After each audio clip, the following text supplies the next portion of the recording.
Welcome to the Zube lecture series. Please grab some refreshments if you haven't already. Make yourselves comfortable. Plenty of room in the front. There's always seats in the front.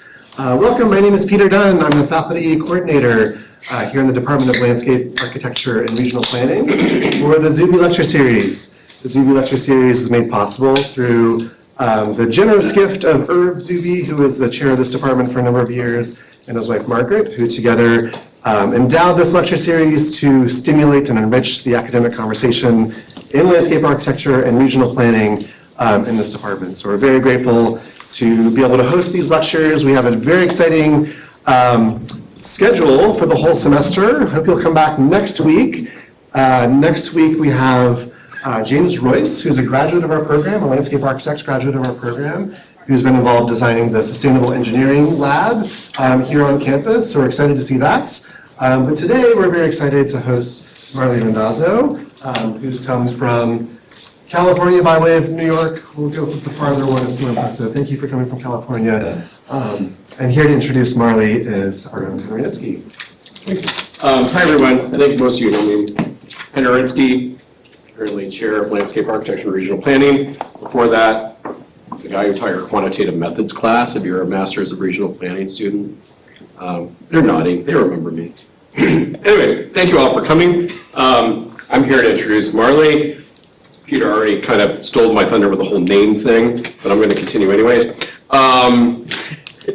So I've actually seen Marley, I think I've seen you present like at least twice now. I saw you this year and I saw you the year before. Right. I've always been very impressed with him as a speaker. I'm very impressed with his research. He's obviously, those of you that know me, know that I'm a technology and economic development person, right? And I'm also a bit of a demographer. And so Marley's working right smack dab in that space, doing a lot of interesting, innovative work. You know, today talking about remote work, telecommuting, demography.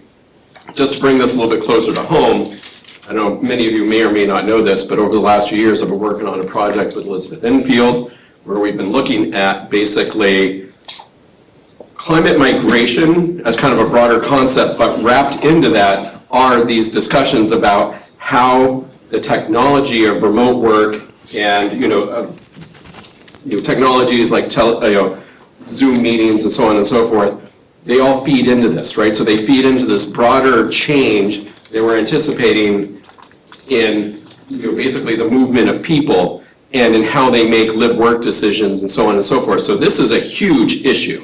I mean, it's a huge issue for those of us that are, in academia, economic geographers, regional scientists, regional economists, but also just for planners and people that work at the town level. I know that some of you will be taking a studio in southern Vermont next year for planning. I know that some of you have done studios with Carolina in southern Vermont. One of the huge issues that they've been facing over the last few years is basically, post-COVID, there was this flood of people that moved to southern Vermont from places like New York City and so on and so forth, and it put a lot of pressure on the housing market, right? And so these aren't just academic exercises. These are things that really kind of will set the stage for what a lot of you will probably be working on throughout your careers as planners and as landscape architects. So I don't want to take too much away from Marley. Very happy that you made it here. Very glad that you're here, right? And so without further ado, Marley Randazzo. Thank you very much. That's really well said and a good introduction to this idea or this topic. And also, in addition to what you're working on, they'll presumably all be living this yourselves as people with degrees out in the world will be coping with where you're going to live, where you're going to work, making choices based on facing a totally different set of conditions that our parents or grandparents did, or even us 10 years ago. So this talk is titled Cities and Age of Remote Work, Telecommuting, which is another word for remote work, demographic shifts, and a changing spatial structure in post-COVID America. The story begins in March of 2020 at the height of lockdowns. Once every city locked down, we see really quickly an explosion in remote work behavior. So a 9-fold increase after decades of pretty lagging and moderate remote work, when only roughly let's say here 4% of work days were actually done remotely. We get 61% of all work days done remotely, so a monster increase. This settles down in the ensuing months, people return, but it's still, what it comes out to is a 300% increase in remote work frequency from before COVID to today. So it's substantial. And while retail spending, as we see at the top here, has returned to its pre-pandemic trends, remote work has not. Remote work remains well elevated. So there is a lasting permanent change to the way we commute that does not reflect in other areas of social life. So this shift has led to a dramatic alteration in economic geography, allowing businesses to downsize or eliminate office space entirely. The net effect has been an economy that is decreasingly tethered to physical space. The spatial connection between work and home has been severed or at least weakened significantly. And this has led to a range of new kind of live-work behaviors. Some of them are digital nomadism, abroad, also domestic, with new programs attempting to lure full-time workers to their locality. We also get to see stuff like poolside product managing and taking a Zoom meeting from the Super Bowl parade. We also get people taking multiple jobs unbeknownst to their other employers, using really integrated home office setups. Again, this is all new behavior. However, just to contextualize this all, these are they're interesting, but they're relatively marginal. The digital nomad, the overemployed person, the person, you see on TikTok, like they're just doing Slack by the pool, that's not really the majority of cases here. What we really see is the big change in people's mobility, where they move to, where they live and where they work. So we see a lot of information coming out about increased mobility due to remote work. As is obvious here, people who work remotely have a much more freedom to choose where they live, and they appear to be taking full advantage of this. This study here shows that a large increase in moving distances, a lot of people moving more than 2 hours away from where they currently live. So this is not possible before they have to commute 5 days a week. Within the city, we get this very significant paper, infamous, I guess, in my little field, The Donut Effect by Romani and Bloom, which shows how in the age of remote work, we see a large change in migration and population on the zip code level within cities here. So using Postal Service data, they see that central city districts within the 12 largest metro areas, so this is something that only happens in the 12 biggest cities in America. Smaller cities are exempt from this sort of pattern of behavior. But what we see is, in these inner areas, decrease in populations, and then we see increased populations on the urban periphery. Hence the donut effect, kind of cute. This is where we get this. This is really caught on in the media. People really like this donut effect. That's why I say infamous. The media also loves to connect this donut to remote work. They're very specific about how work from home is causing the donut.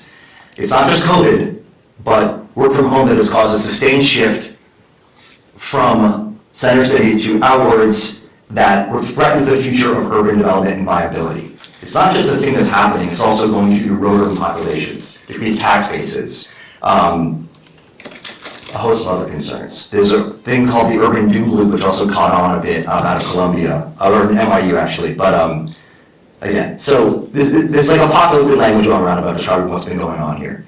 So the question here is, do cities have a future in the era of remote work? Rephrased more broadly, and maybe more realistically answerable, is how does the rise of remote work impact the metropolitan spatial structure?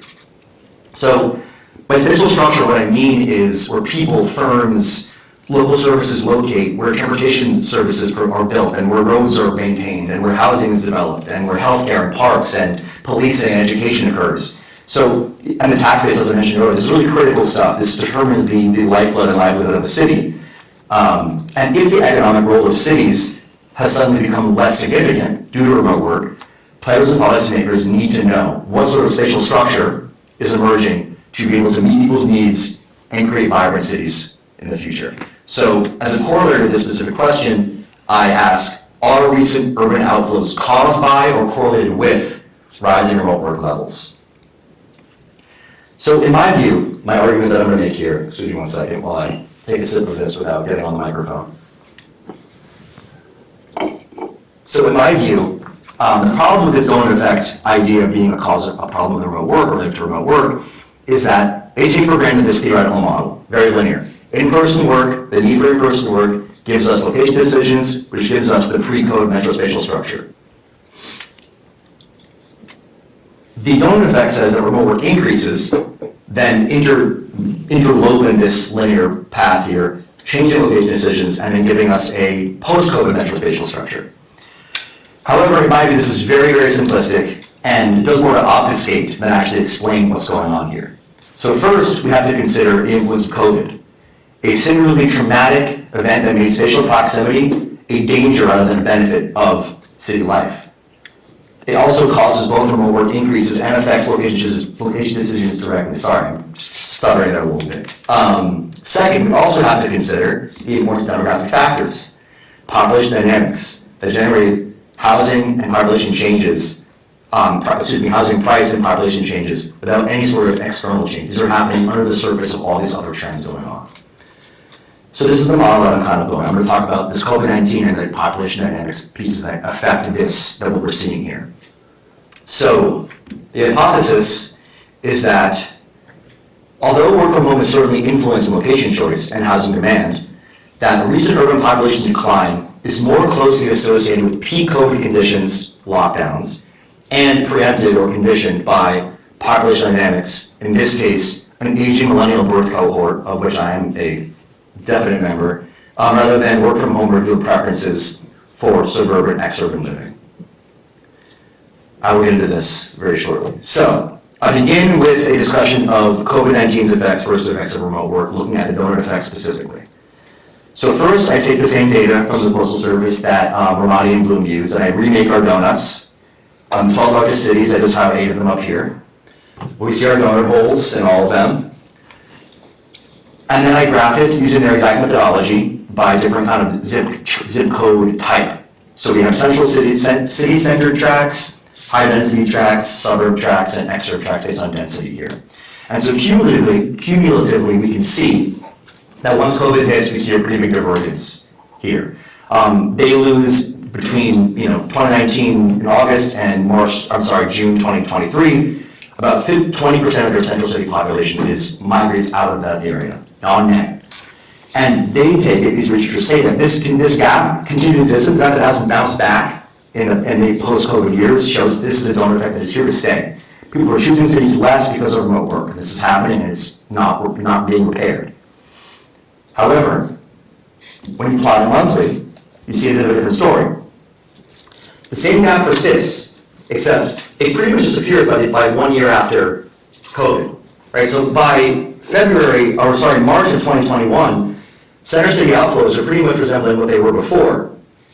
There's not really meaningful change between that. It seems like quite an aberration.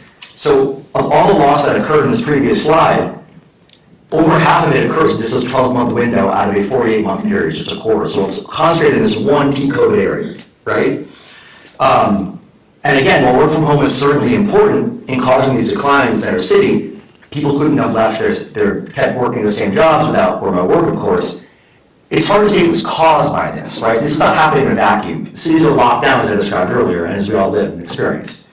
So it makes this kind of translate like an anomaly versus the new normal.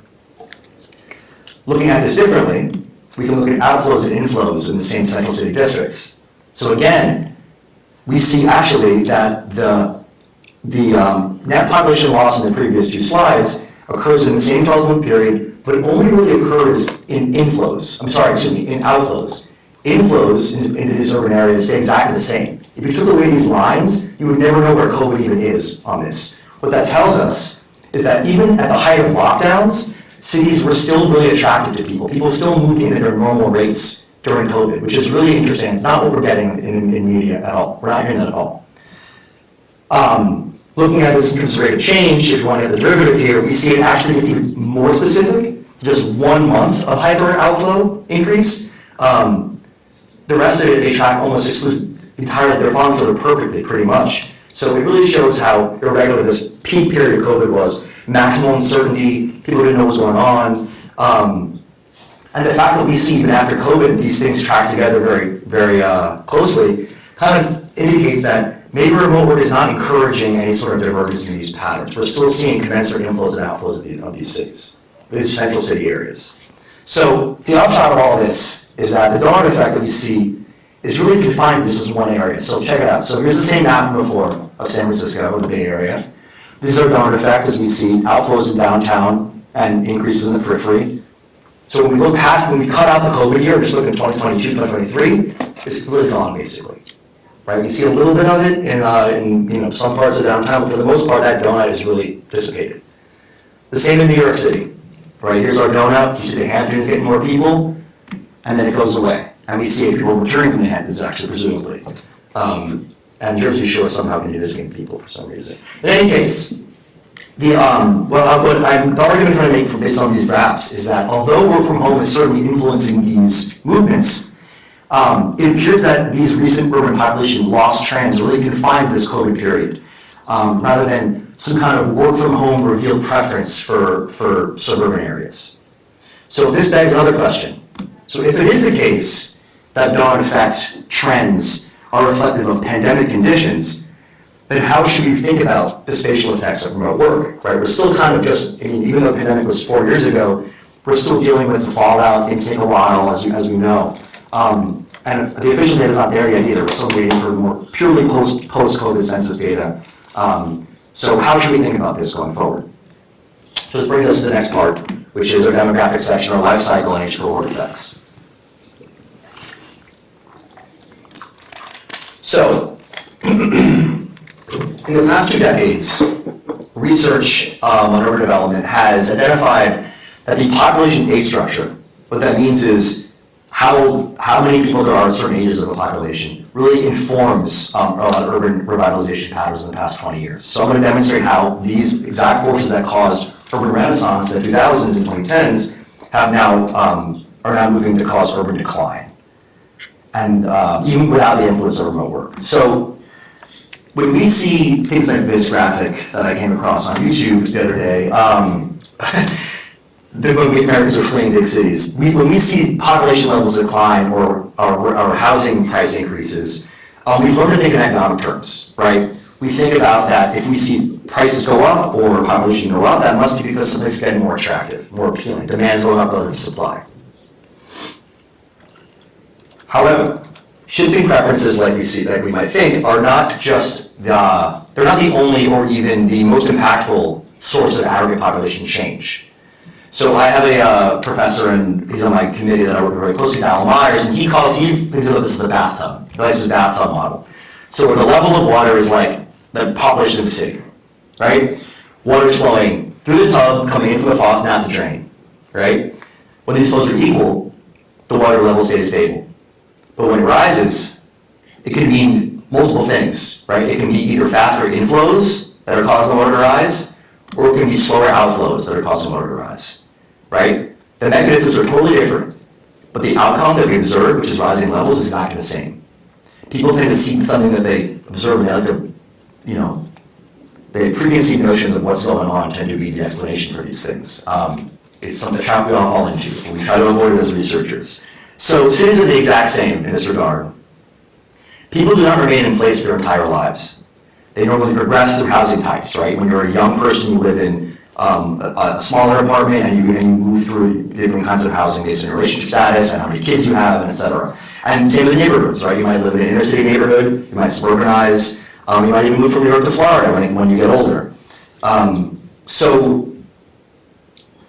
Excuse me here. So as we saw just a few slides back, this inflow and outflow dynamic is kind of represented in this, right? But that's just talking about COVID, right? Which is an outlier. And we're trying to look past COVID, what's going to be happening in the future, and how is remote work going to impact these things. So what causes changing in and outflow speeds besides anomalous events like COVID? And the answer comes from 2 demographic phenomena, which are life cycle and age cohort effects. So first, let's talk about life cycle effects for a moment. I kind of just hinted at them earlier.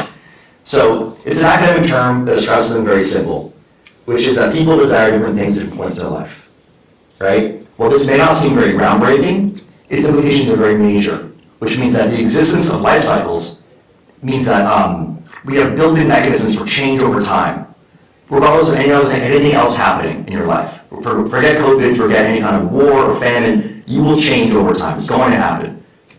And in this current study, we care about how life cycles influence location choice. So young people tend to prefer dense urban locations, right? Walkable streets, transit, nightlife, and being around other young adults, often single. Dating is a big part of this life stage, right? Being with your friends in the city. A house in the suburbs, this kind of subset, makes little sense for someone starting a career or maybe looking for a long-term relationship. Once in their 30s, they start to gravitate towards suburban locations with lower cost per square foot, multiple bedrooms, backyards, driveways, school districts, and safe neighborhoods to support their new or soon-to-come families. Critically, it's not because cities are getting worse necessarily, but because they reach a new life cycle stage to progress to the next phase of their lives, where they have a different set of needs that are not as readily met in their current locations. Does it have to be this way? No, but this is how American cities are set up in the current iteration. So, and then of course, families with school-age children frequently live in the suburbs, as we see, are classic detached from a family home. I use media figures because I think it's just a good way to get at this, this idea that we're familiar with here. So, to handle this point home here, I also want to show this graphically and mathematically.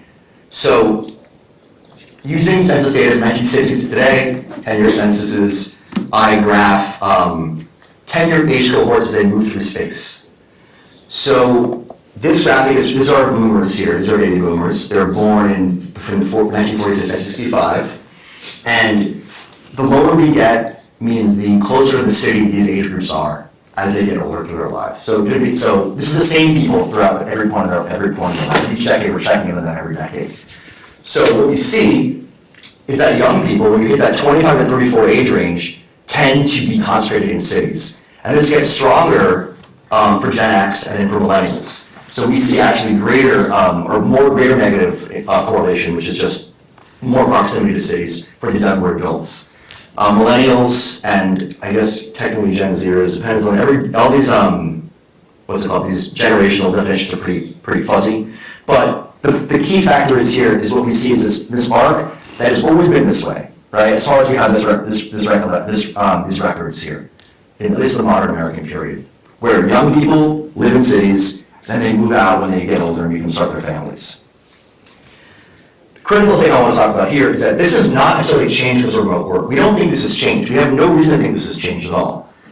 Young people will continue to flow into cities when they start their careers and their adult lives. You will rarely see a single person who has not been divorced or had a relationship fall apart that lives in a suburb. That does not happen very often. It can happen, but it is not the dominant behavior. Okay, so that's all well and good. But age cohort effects, the second piece here, then dictate these larger trends that are also occurring. So this is just variation in population by age, variation in population size by age, there it is, that will determine who flows in and who flows out at different rates. So I'll show another graph here. So here is a graph of the population of America by age. So we see, this seems like maybe an obvious idea, but I was pretty surprised when I first learned that there are not the same amount of people at every single age in American life. There's actually really big disparities in that. And we can see right here, so that this 55, 59, here these are our boomers again. And here is Gen X. And then we have our millennial peaks. Then we have Gen Z, and then young people are still being born. Alpha, and I don't know the other names for where we're going here. But some yearly variation in births, deaths, and immigration lead to these otherwise simultaneous life stages we discussed earlier, occurring in different intensities, right? Shifting aggregate trends. So this 10-year window, as I discussed, is very important. This is our prime urban dwelling phase right here. So I take this data here, and then I turn it into change over time, percentage change. So this is like demographic waves, right? So between 2000 and 2010 is our dotted line, and then between 2010 and 2020 is our solid line here. So what this tells us is that in 2010, the 20 to 24 5-year age group increased by about 15%, right? That same group, this is also me for what it's worth, that's why everything's so expensive, whatever I want to do, in my life phase that I'm in, is this same age group 10 years later reached their 30s and 34-year-old age groups. Now, same exact increase in all this amount of people, right? these 30 to 35-year-olds or people in their 30s are the people that are tending to suburbanize. They're ready to start their families, they're getting married, they're having kids. They're moving into housing that is more conducive to these life stages. The people behind them, younger people who are entering their city dwelling phases, there are fewer of them than there are the people moving out. So apropos of nothing else, forgetting all of COVID, all of everything we discussed so far, there are going to be fewer people moving into cities than there are moving out of cities. That's that. Okay. So for all this talk of work from home, we haven't looked really at how remote work impacts mobility at all, right? We've talked about it as kind of what it's not doing versus I'm talking about other things that are happening around remote work.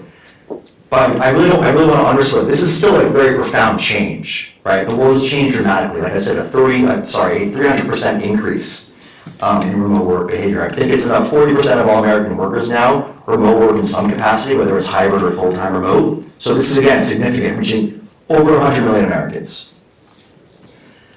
So, as we know now also, as I just described earlier, we are going to see outflows happening for the foreseeable future. We don't have an demographic basis for urban population increase. As less old people suddenly start flowing back into cities, which is probably not going to happen, barring maybe a reverse pandemic where the suburbs or rural areas suddenly become more dangerous for some reason.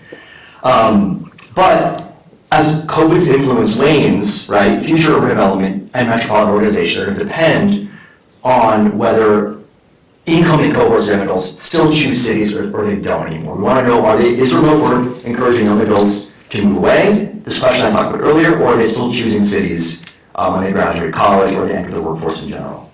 So this last section here, I'll look at some survey data and some other studies that get created about how to really get at this question, like, is remote work actually encouraging people who would otherwise stay in the city to go away? So we find there's four different components here. So the first is that, surprise, surprise, remote work has only a limited impact on residential mobility. A lot of these studies that don't affect other stuff that I showed you before, they talk about remote work, they kind of imply that the world's changed, remote work's happening, everyone's leaving, and look what's happening. Very few studies actually ask people, are you moving away because remote work? Is that actually happening?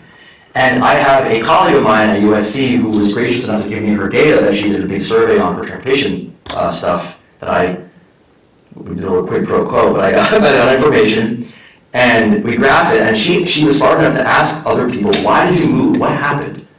So we have this graph here. There's 12 reasons total. Remote work ranks very low on this list, right? So of the people that moved, remote work only about 10% to 11% of people actually cited remote work as a reason for moving.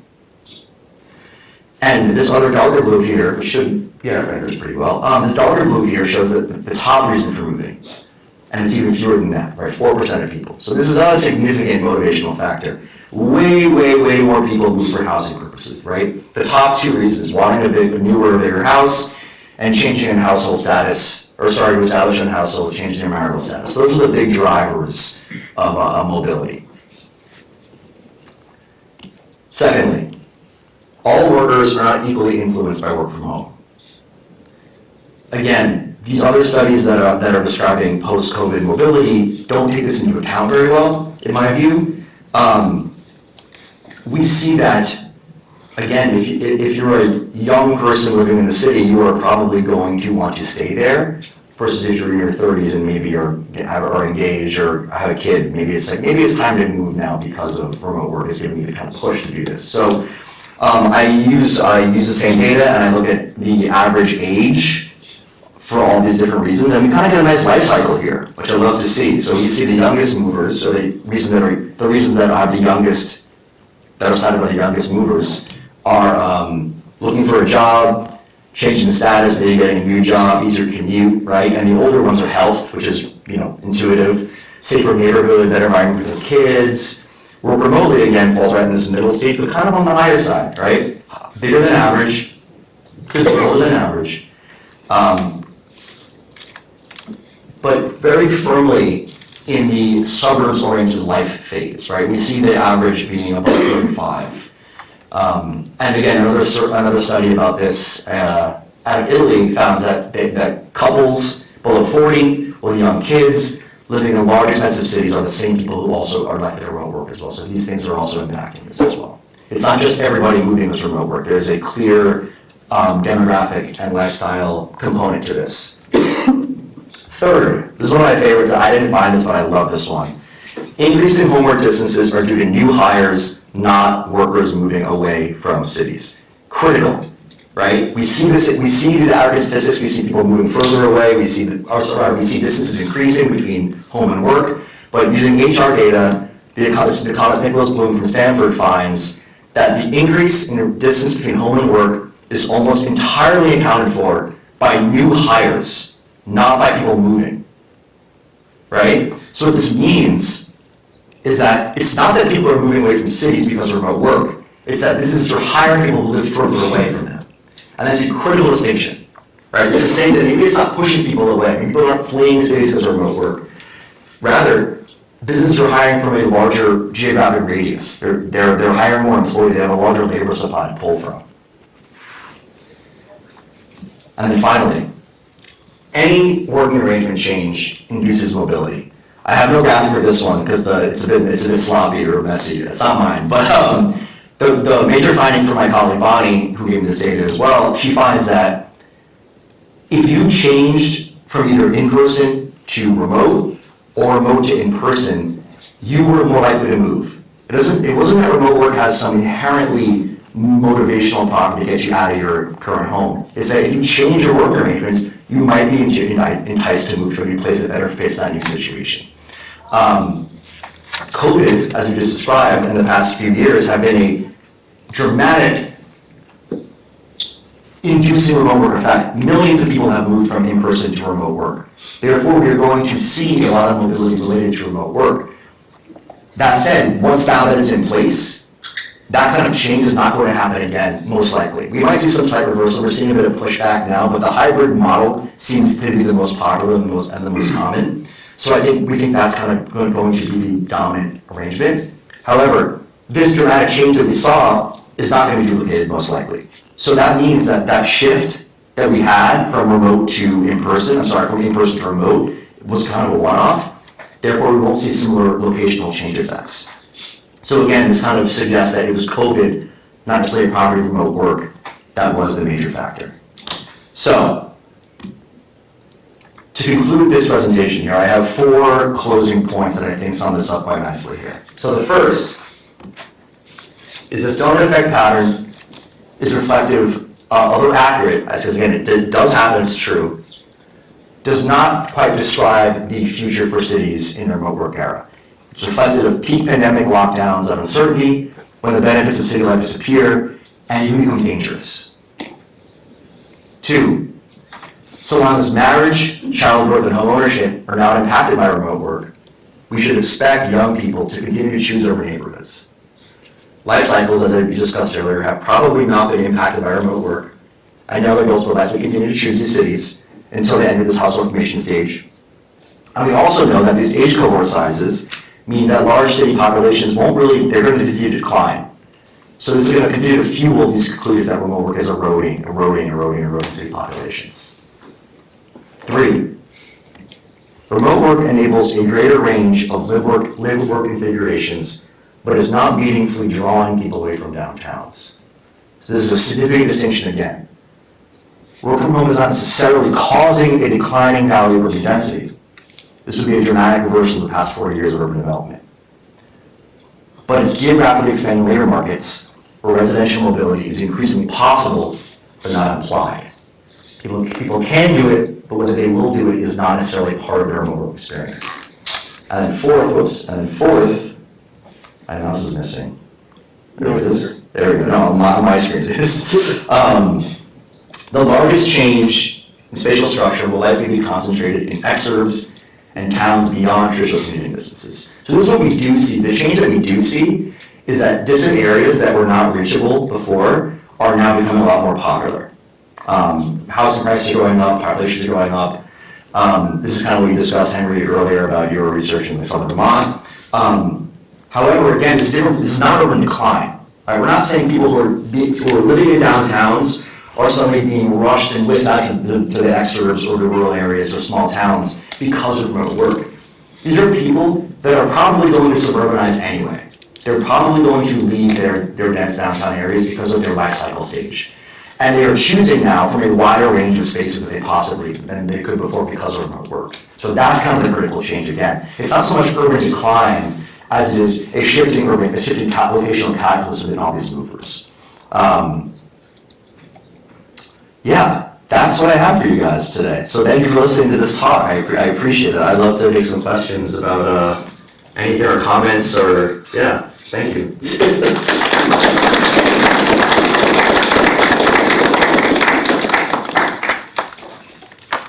Questions? Yes. Well, just following some of the demographic trends, is another punchline just to say that it's the aging millennials that is driving this? Yeah, so I didn't really explicitly talk about that, but I'll just pull this back quickly. Yeah, millennials, so this one here explains it. So millennials are the biggest cohort in American history, way bigger than boomers. There's 85 million of us, actually. And there's very few Gen Xers and very few Gen Zers.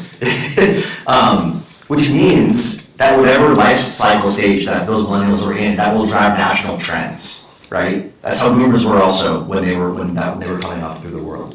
So millennials in 2010s revitalized American downtowns. That was that period of gentrification. That was when Williamsburg really exploded, right? That was San Francisco gentrifying. And there was all this talk about the millennials love the city. They're not like their parents, they love the city more.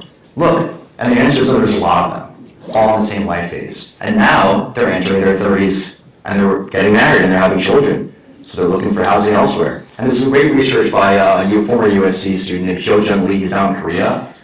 He has a lot of good papers, I think 3 actually, on how even though millennials are seen as being kind of delaying marriage, delaying childbirth, not doing home ownership, they're actually doing it just way later in their lives. So it is happening, yeah. Is that the answer to your question? Yeah. Yeah. Presentation was great. Oh, thank you so much, appreciate it. I like that dark picture again, it's nicer on the eyes.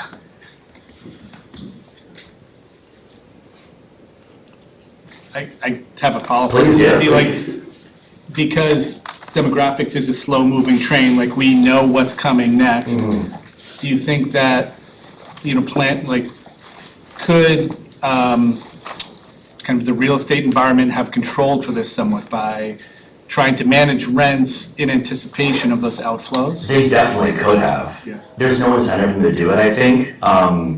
This is a Dow Myers paper, like I mentioned him a moment ago, but he has one that just came out like a month ago about how the problem is that once real estate picks up on demand, it takes about 2 years to move on that demand, and there's just a built-in delay, especially in states like California where there's a substantial delay. It's not a very nimble industry, and supply is extremely sticky and durable. So it's tough to meet these kind of things. I mean, you kind of need like a city planning body, what a concept, to incentivize this kind of forward thinking. But it's just not very common. You don't see it very often. Like I have some friends who work, they do a lot of dormitory building for universities because of their current overcrowding. But that's going to change very soon. They're going to have a lot of empty beds very soon. And there's not really any thought of what's going to happen with those spaces at all. Yeah. Yes? Thanks for the really, really fascinating presentation. My question is, has someone looked at, quote, remote work within the city? In other words, especially within the information economy, Yes. you can work from your apartment and still be downtown, right? Totally. So where does that fit into the?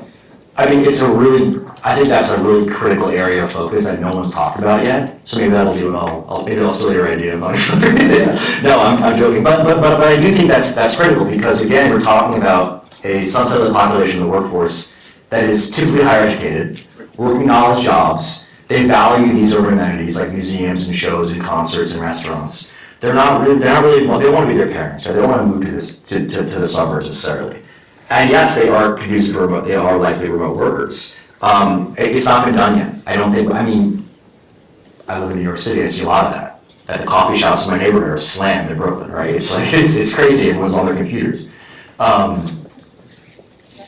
don't have an answer for you, but I think it's a really good area of focus. And I think it would honestly strengthen this argument as like a corollary down the road. So I don't have an answer, but I think it's a good question, yeah. I mean, you would have implications for the configuration of residential office Yeah, within the urban center. absolutely. I mean, a city like New York's very well equipped for it, for example. So is LA, because they're just, those are they have really strong local services.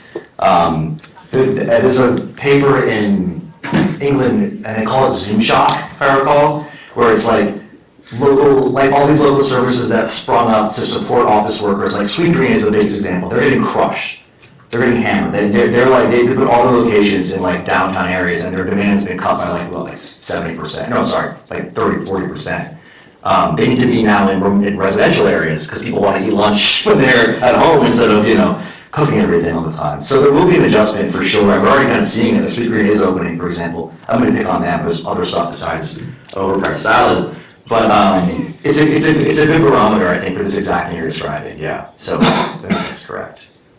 Yeah, just a couple follow-up things to that. So,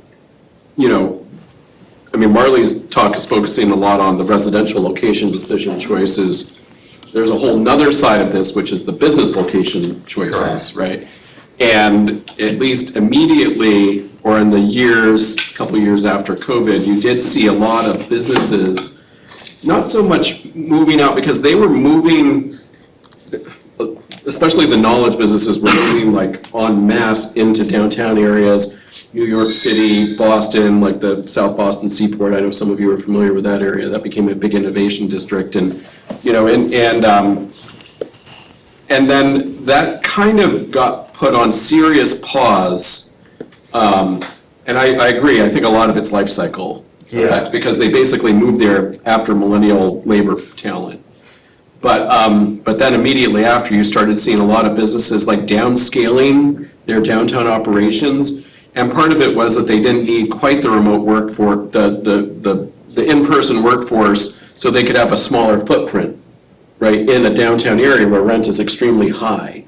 And you actually started seeing, at least around Boston, some moving back to the kind of ex-urban office parks that were, being abandoned in the 2000s because they all wanted to move downtown. So you almost started to see like that happening again, and not everybody, but you start to see a little bit of that going on. Also, for what it's worth, the business component is part of the donut effect, that you see the same trends happen. I look at the same data and you see the same pattern, basically. There was a period of out moving that is then wanes as things return to normal. But Henry's main point of you start to see this drift away, that's happening regardless of remote work. So I think that they can like have a smaller footprint within the same area still. Yeah. I think. I have more questions, but we'll see it go. Sort of building on that idea there's the remote work kind of concept, but also I'm thinking about the discrepancies between cost of living in a city and especially people working, say, in the service industry and the wages and the correlation to affordability within that place. And the distances away from that employment, that housing becomes available or affordable in terms of distance from work also as a factor. So that sort of donut concept on like a smaller scale. So it's like, but you're saying, if I'm understanding correctly, like service employees who obviously can't work remotely, right? They are living in dense urban areas because they're there to serve coffee shops or restaurants or barber salons. But with any kind of dissemination away, there will be they need to now travel out. Basically, is kind of what you're driving at. Yes, in terms of like cost of housing within those centers. Yeah. And then the wages that you're able to have working in there. Right. The cost thing is really interesting because obviously like rents have not gone down in central cities like at all. So rents have gone up in ex-urban distant areas, but we haven't seen any kind of rent decrease. I should also say what's really interesting is for workers who are in person, they're getting closer to work. They're actually filling in a lot of what these remote workers have left. So again, there is a little bit of it's not just unidirectional movement away. But yeah, so I think, if you're on Like, the- is there a separation, I suppose, in, of like type of work, and like location where that is happening and Like- living? like between service work and housing prices for those service jobs, kind of, is that? Right, and I guess like when you're looking at like where people are living and you're looking at their work, I guess the type of work matters. I think I'm lost here. No, it's all good. I think what you're getting at is something that's really interesting. I mean, like, the housing price thing alone is just like, that's a whole other element that I didn't really even touch on very much. The fact that, again, we see these declining populations, but again, rents are not going down. Right. So that's an entirely different, like, world that I can dip into, but it's a different research project for sure. So I don't think I have a clear answer, but I think it's really a really important part of the story. Like, getting out of those New York City rents, I keep picking on New York, but getting out of those New York City rents is really enticing. Go buy a home in, Sullivan County, New York, or whatever it is, so yeah. And I guess on the other side of that, production of housing, have you sort of overlaid that with those trends? So there's one interesting part that I can talk about, which is exurban development specifically. So this is not my research, but you see this from other people that I cite in the written part of this, not here. But basically, like, there's this interesting thing where you see young people, when they're new homeowners, are moving really far away, right? And this is part of because of remote work, they don't have to commute 5 days a week. But also a big part of it is there are new homeowners entering the housing market. What that means is they're entering suburban areas, right, which have historically really, really strong restrictions on development. People like to build. They don't want the communities are notorious for not letting the development happen. The NIMBYism is rampant in America right now. So they only one place to build, and that's in former green fields or distant areas that have very low restrictions or will meet very minimal resistance. So a lot of young families, aided by remote work, are now like, actually, that place an hour and a half away from downtown is not that bad. And it's actually cheaper, and you can actually get a new home versus having to like grind for one that already exists and probably has high demand, like in a more inner suburb. Yeah. Can I ask a question to a quick poll for the room, because we have some like undergraduates here and young students. I'm curious, like, how many of you guys are going to live in a city when you graduate? Pretty much everybody, for the most part, more or less. It's like, I try to ask when I do this talk, to the students I want to ask, because it's like, it's kind of compulsory, right? Like, it's not even really a question for a lot of people. Some people it is family, of course, and lifestyle, but I think the majority of people are probably going to be encouraged. It's like downtown Boston, New York, Philadelphia, Chicago, California, Bay Area, something like that. Seattle's really trendy right now. People like Seattle. Anyway, just curious. Sorry. Yeah. Does anybody else? Well, somebody, Marcelina can go, because I will ask you a million questions That's and fine. more crap at everybody.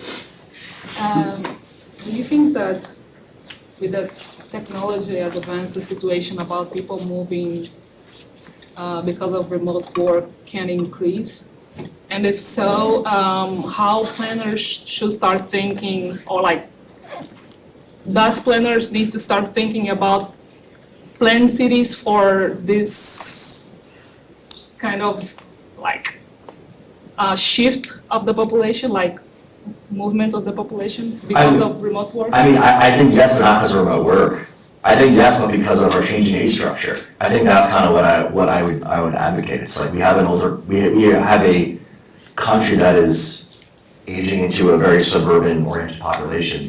There's going to need to be enough housing. I mean, even better, build some urban housing that can accommodate families, right? What a concept. I grew up in a city as well, and that was weird, right? It was a 1 bedroom, 4 people, it was tight. I think remote work just layers on top of that. And I think businesses, as they've shown, are pretty unwilling to give up unless you're a fully remote business, and maybe you hire developers in another country, which is very common practice, especially in like Eastern Europe or India. Most firms want to have their high-skilled workers in at least a couple times a week. So I don't know if you need to necessarily plan beyond just the housing component of having housing that can multiple types of units can fit into. So I think that's what I would say. Yeah. Did you have a question? Sorry, I saw your hand go up. Oh, sorry. Yeah, back there. I'm quite happy to raise this question, but I was scanning some literature on post-COVID migration, and there's a lot of papers from Europe, and they almost all say that there was a lot of outflow, but there is very significant return inflow, so that the results of COVID were actually not very big over time there. Mm-hmm. And it just makes me think about how trends are not destiny. So I really Yeah. like your point that if we can build housing that is attractive for people to stay in urban areas and make it reasonably affordable, that these trends don't necessarily have to be the future. Yeah, I mean, if you spend time in a European city, you see like families, it's pretty common, right? To see a lot of people raised in cities in European capitals. We just don't do as good a job of it here. Also part of it's because we have such a massive country, and they are forced to deal with the cities that they do have. But that's another question, that's a theory, not a fact. But yeah, I mean, also I should say, like, there's some articles that I've read, not academic, but like newspaper articles, like local news in Boston Globe has one, and also Chicago Tribune, about neighborhoods that were empty during COVID are now full again. So I think you do, I mean, even on the graphic I have of the Hamptons, I like that one a lot because it kind of like is very obvious, like all these second homeowners in New York City went to the Long Island Estates, and then when it ended, they went back to their Upper East Side apartments. It's very clear. It's not like they didn't, so second home ownership is also a pretty big factor in this as well. It's just not the same as what we're discussing. But yeah, anyway, so I think it's a really good, oh, and also, as we should say, now that we're talking about Europe, their demographic reality is very different than ours, right? And they have different housing structures as well. So if a lot of these people left their homes and they already had families, they might just return to where they were before. Or, the same, and as far as we know, I don't know what the demographic age structure of like the UK or Germany or Paris or France looks like at all either, so I'd have to think about that. But I also think that their housing life cycle is not as clear cut because of their different styles of living. It's a long answer, I'm just kind of thinking out loud now, so apologies, but thank you for the comment or question.